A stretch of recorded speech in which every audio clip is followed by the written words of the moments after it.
Ahora voy a empezar hablando sobre el justnaturalismo. Esta es una idea sobre leyes y moral. Lo primero que tenemos que recalcar es que no existe un acuerdo sobre cuáles son las reglas éticas universales, ya que existen diferentes culturas y creencias. Por lo tanto, tienen ideas diferentes sobre lo que está bien o lo que está mal. En segundo lugar, no está claro sobre quién debería decidir estas reglas y cómo resolver los desacuerdos que existan. Además de que el justnaturalismo no se adapta bien a sociedades que cambian con el tiempo y son diferentes entre sí, ¿no? En resumen, es difícil acordar en qué cosas todos deberíamos estar de acuerdo en términos de ética y leyes. Ahora abordaré sobre el justnaturalismo teológico. Esta visión predominó antes del siglo XIV y no dependía mucho de la razón humana para entender el derecho. Esto sostiene que el derecho natural proviene de la naturaleza divina. Esto plantea la preocupación y la ocupación sobre una religión o una sociedad pluralista, donde no todos compartimos esas creencias, ¿no? Uno de los filósofos teólogos más influyentes es Santo Tomás de Aquino, donde su argumento principal se basa en la idea de que la ley natural deriva de la ley divina y que los seres humanos pueden conocerla a través de la razón. Sin embargo, una crítica común en su enfoque es que presupone la existencia de Dios y la aceptación de una cosmovisión religiosa que ya es específica, ¿no? Podemos resumir esto con una frase: la moral y la ética residen en nosotros gracias a una fuerza divina. Por lo tanto, muchos podríamos estar de acuerdo o no de acuerdo, ya que no todos tenemos las mismas creencias, ¿no? Y mucho menos que pertenecemos a una sociedad cambiante. El justnaturalismo laico o racional. Aquí es importante notar el cambio del justnaturalismo de ser principalmente religioso a ser más laico y racional en la razón. Es un paso importante en la historia del pensamiento sobre el derecho. Esto nos muestra en cómo estamos avanzando hacia una comprensión del derecho, que no depende ya solo de creencias religiosas, lo cual es especialmente relevante en sociedades con diversas creencias y cada vez menos influencia de la religión. Es un avance significativo en la filosofía del derecho, pero también plantea preguntas importantes sobre la fundamentación moral y la justicia en el derecho moderno. La crítica y el debate sobre estas cuestiones son esenciales para poder continuar refinando y desarrollando nuestras teorías jurídicas. Siguiendo con la línea de exposición tenemos al justformalismo. Nos explica que la apertura que experimentó el justnaturalismo al desarrollarse la corriente laica o racional permitió que de la explicación del derecho como algo de acuerdo con la naturaleza del hombre como ser racional, se pasara a una concepción de derecho como producto no de la razón del hombre, sino de su voluntad. A esta doctrina se la identifica comúnmente como el nombre de justformalismo. Al respecto, Augusto Comte desarrolló la ley de los tres estados, en la cual describió e identificó tres etapas por la cual en la evolución del pensamiento humano. En la primera etapa se le denomina como el estado teológico, la segunda como el estado metafísico y la tercera y última etapa como el estado positivo. Asimismo, el doctor Fernández en 1992 indica que por eso el justformalismo se preocupa por las normas en su aspecto formal. Sin embargo, al estudiar a las normas jurídicas se puede orientar su estudio tanto hacia un debe ser, justo o natural, como un ser eficaz o real. Como una de las objeciones más grandes que se le puede hacer a Kelsen es aquella que sostiene que al buscar el fundamento último de validez de la construcción de las normas jurídicas se llega a la construcción metafísica. Esta corriente en general va enfocada al desarrollo de la racionalidad del hombre, es decir, que considera que el hombre por naturaleza es un ser racional. Y a su vez el derecho considera como su voluntad, considera el derecho como una serie de reglamentos que se deben cumplir al pie de la letra. Continuando con la exposición, hablaré acerca del realismo jurídico. El realismo jurídico viene a ser la contrafigura del formalismo, tanto en su versión norteamericana como escandinava. En el derecho tiende a verse como una realidad infieri, como una práctica que se desarrolla en el contexto de una sociedad en transformación, ya que el derecho es un instrumento para el cumplimiento de fines sociales y no en un fin en sí mismo.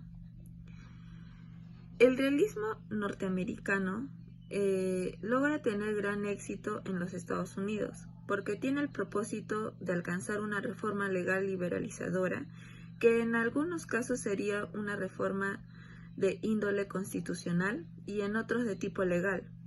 Sin embargo, una de sus principales consecuencias resulta ser el provocar un profundo cambio de manera de pensar el derecho para todos los involucrados como jueces, abogados, juristas, académicos, que van a ser inspirados por una fuente crítica, la compartirán y a su vez van a ser impulsados a modificar y revisar sus propias teorías y prácticas. Bueno, continuando con los realismos jurídicos, tocaré el tema del realismo soviético. Esta teoría es una manifestación más del realismo socialista soviético, como movimiento político, cultural e intelectual en el marco del desarrollo revolucionario. Este realismo jurídico se desenmarca del norteamericano y escandinavo. En cuanto a su corte teórico, no es liberal a diferencia de estos. El fundamento teórico del realismo jurídico soviético es de la doctrina marxista-leninista, que tiene como base la idea de la superación del derecho burgués en cuanto a herramienta de superación de clase. La idea marxista-leninista de la extinción del Estado burgués y del derecho que lo legitima puso luego la revolución. El problema de abordar las complejidades jurídicas de un Estado socialista de transición hacia la sociedad comunista. Entre los primeros juristas se encuentra Schuster, quien concibió el derecho como el sistema de derechos sociales concretos que corresponden al interés de la clase indigente, protegida por la fuerza organizada. El realismo escandinavo nos dice, es aquella corriente de la teoría jurídica que surgió a comienzos en los países de Suecia y Dinamarca. Esta doctrina se caracteriza no solo de su rechazo, sino también al positivismo normatista y formalista. Frente a estos dos últimos, la crítica se centra en un método que utilizan en la elaboración de conceptos jurídicos. Para esta escuela, el derecho es un fenómeno psíquico colectivo que consiste en la existencia de derechos subjetivos y deberes como algo diferente de la realidad empírica, lo que cabe solo dentro del imaginario humano, de donde deriva su fuerza vinculante. Axel, en el año 1868, ha considerado como el fundador de esta escuela, creando en Suecia la Escuela de Uppsala, la que reaccionó frente al idealismo metafísico dogmático dominante, y ha señalado como una de sus ideas centrales que el derecho constituye como una idea de poderes, por tanto, una idea falsa, siendo los conceptos de lo que se sirve la ciencia jurídica entidades místicas o metafísicas a las que no corresponde ninguna realidad. Bien, ahora voy a empezar hablando sobre el justnaturalismo. Esta es una idea sobre leyes y moral. Lo primero que tenemos que recalcar es que no existe un acuerdo sobre cuáles son las reglas éticas universales, ya que existen diferentes culturas y creencias. Por lo tanto, tienen ideas diferentes sobre lo que está bien o lo que está mal.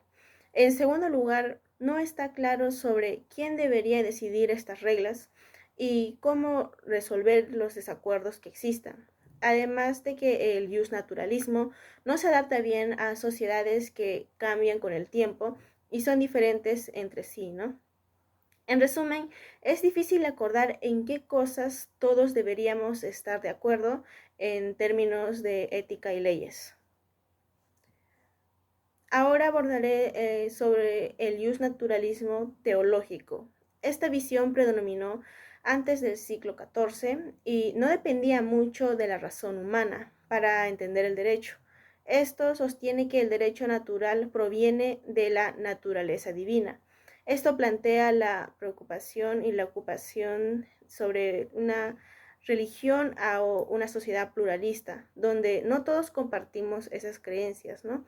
Uno de los filósofos teólogos más influyentes es Santo Tomás de Aquino, donde su argumento principal se basa en la idea de que la ley natural deriva de la ley divina y que los seres humanos pueden conocerla a través de la razón. Sin embargo, una crítica común en su enfoque es que presupone la existencia de Dios y la aceptación de una cosmovisión religiosa que ya es específica, ¿no?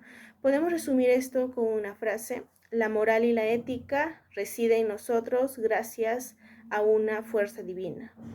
Por lo tanto, muchos podríamos estar de acuerdo o no de acuerdo, ya que no todos tenemos las mismas creencias, ¿no? Y mucho menos que pertenecemos a una sociedad cambiante. El justnaturalismo laico o racional.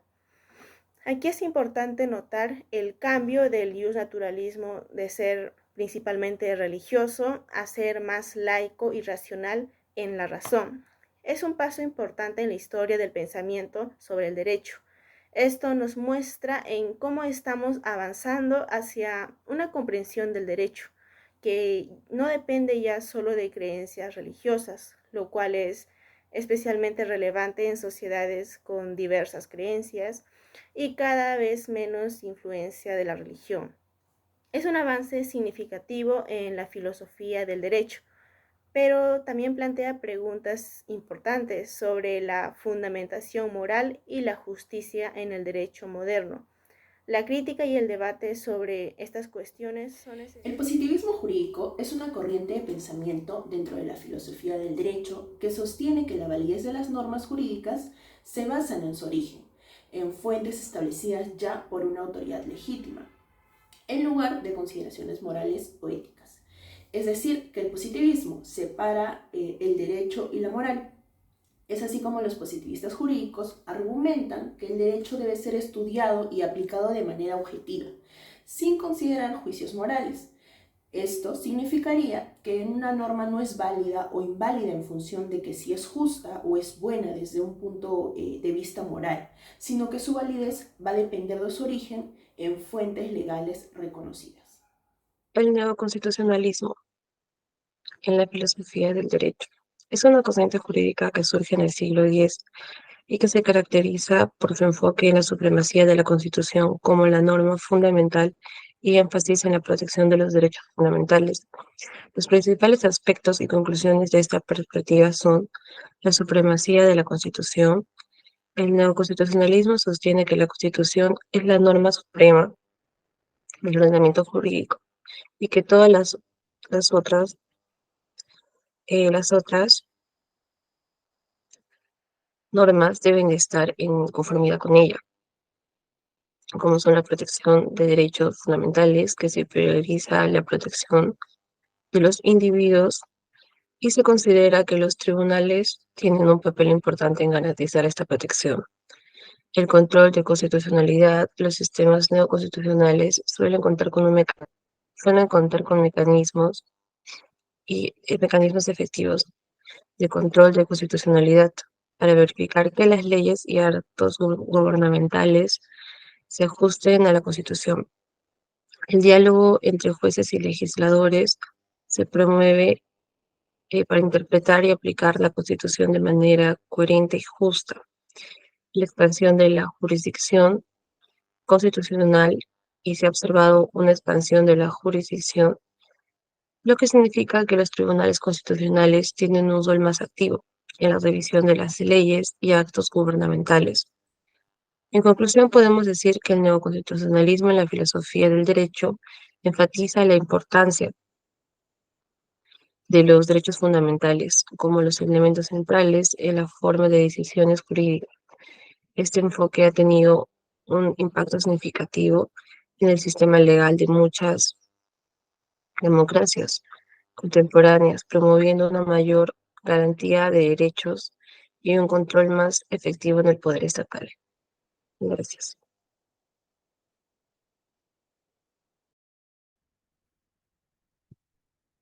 sociologismo jurídico, denominado también como sociología jurídica o sociología del derecho. La sociología jurídica es una disciplina explicativa a diferencia del derecho, que es una disciplina normativa. Esta se preocupa por analizar las causas y consecuencias de la aplicación de las normas jurídicas.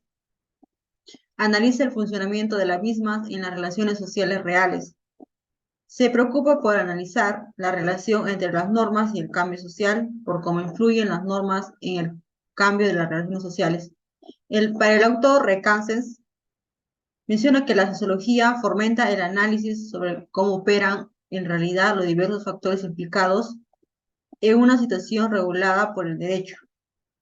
Origen.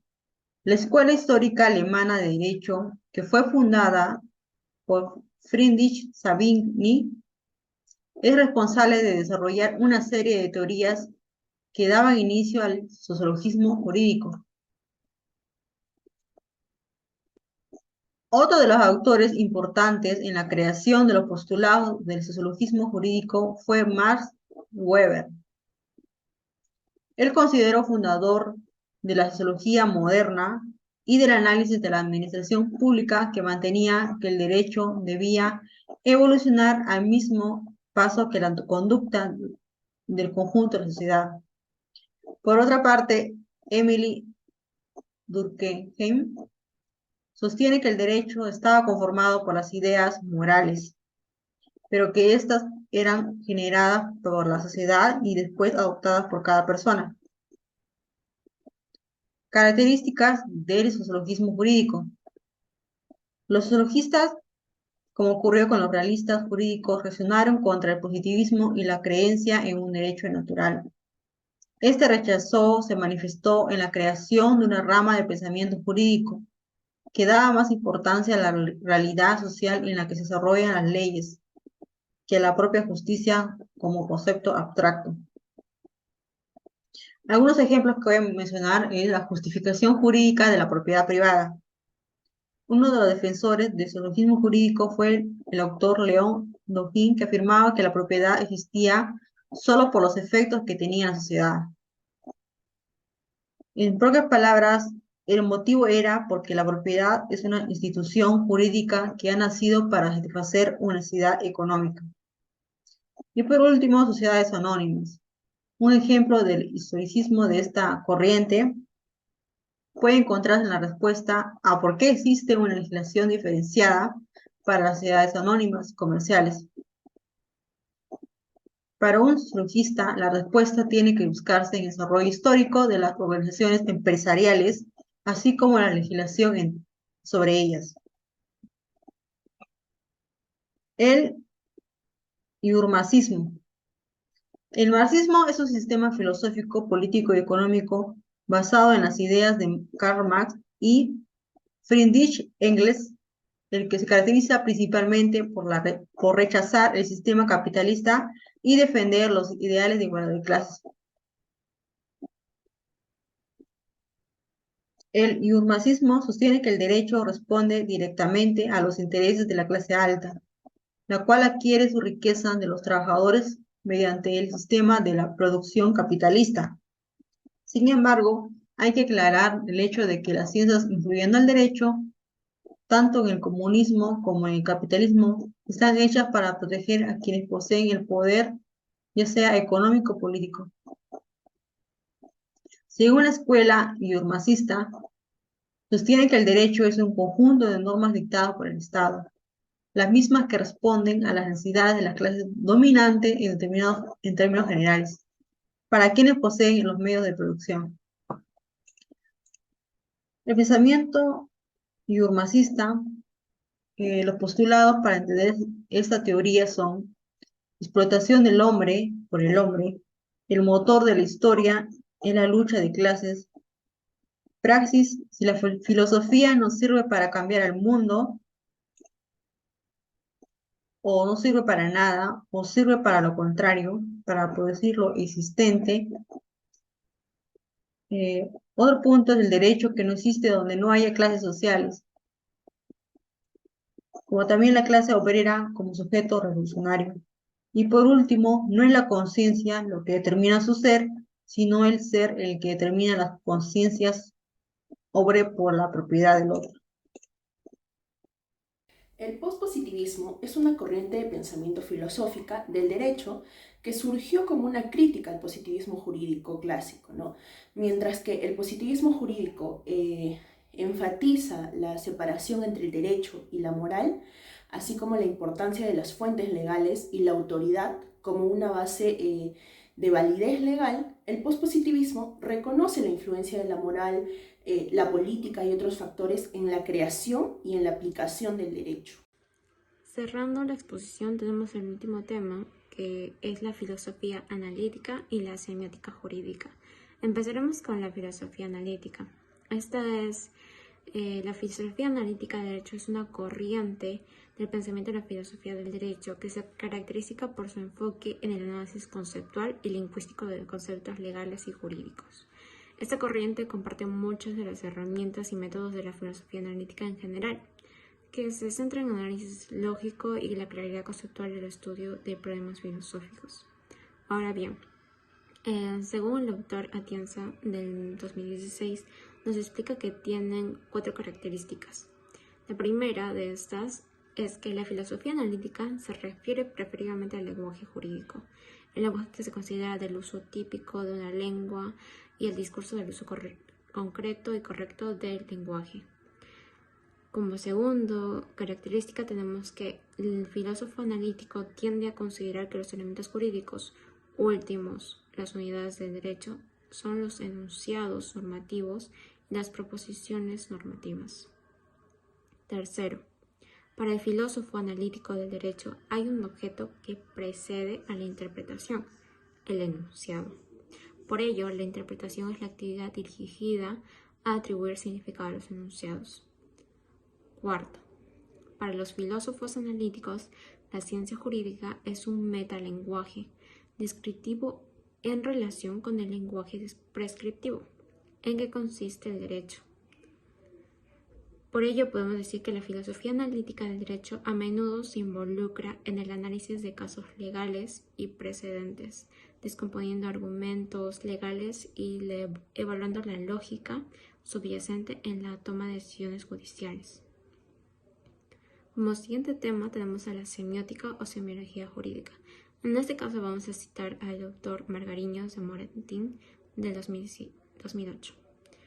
Conceptualiza la semiótica como el estudio acerca de cómo se producen las variaciones de los significados de todo lo que le rodea al hombre en el mundo, de cómo se producen las variaciones de los instrumentos con los que se construyen aquellos significados y de cómo se producen las variaciones de los sujetos que usan estos instrumentos para producirlos o para interpretarlos, desde que el hombre accedió al uso de los signos y sin que consista solo en eso. Así pues, nos dice que la semiótica o semiología jurídica se refiere al estudio de los signos y símbolos así mayormente utilizados en los conceptos o en el ámbito del derecho, con el propósito de analizar cómo se comunican y se representan conceptos legales, normas y procesos legales a través del lenguaje, en los símbolos visuales y de otros medios de comunicación jurídica. La semiótica jurídica examina cómo estos signos y símbolos afectan a la comprensión, la interpretación y la aplicación del derecho.